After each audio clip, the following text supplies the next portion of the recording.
discuter des modifications corporelles durant la préhistoire et nous illustrerons ce phénomène avec l'exemple du tatouage. De nos jours, dans les sociétés occidentalisées, les modifications corporelles sont largement liées à des préoccupations esthétiques.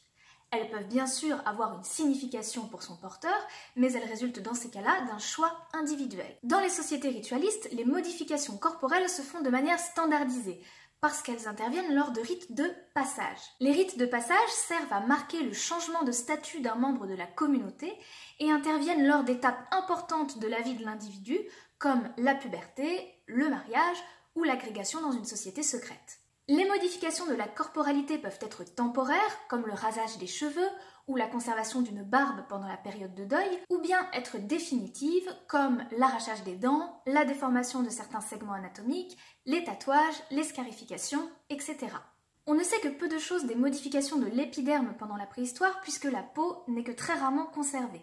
Toutefois, de rares exceptions existent. Le cas le plus connu est bien évidemment celui d'Otzi, cet homme du Chalcolithique qui a été retrouvé entre l'Italie et l'Autriche dans un glacier. Il porte plusieurs tatouages géométriques à des endroits qui peuvent être liés à la pratique de massage thérapeutique ou à la pratique de l'acupuncture. La nécropole de Pazyryk en Sibérie a fourni des corps très bien préservés, porteurs de tatouages encore plus spectaculaires. La nécropole de Pazyryk, c'est une nécropole à Kourgan, c'est-à-dire des chambres funéraires souterraines surmontées d'un tumulus. L'ensemble a été daté des 4e et 5e siècles avant notre ère.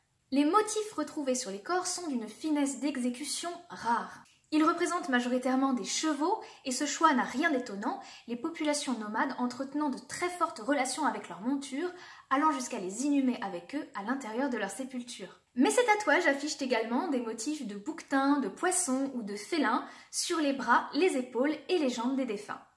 Comment ces tatouages ont-ils été réalisés? Pour Pazyryk, on peut par exemple supposer l'utilisation d'aiguilles en métal. Mais comment ça se passait pour les populations plus anciennes qui ne connaissaient pas encore l'usage des métaux? Ces outils en obsidienne, dotés d'une pointe saillante, peuvent peut-être nous fournir un élément de réponse.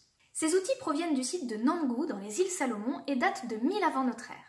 Ils ont été étudiés en 2015 sous le prisme de la tracéologie. Cette spécialité s'attache à comprendre l'usage qui était fait des outils par une analyse des traces laissées sur leur surface active. Et concernant ces outils, les traces suggèrent qu'un contact prolongé avec de la peau humaine aurait pu être opéré. C'est en tout cas ce que semblent confirmer les expérimentations menées par les chercheurs sur de la peau de cochon, qui est la peau se rapprochant le plus de la peau humaine.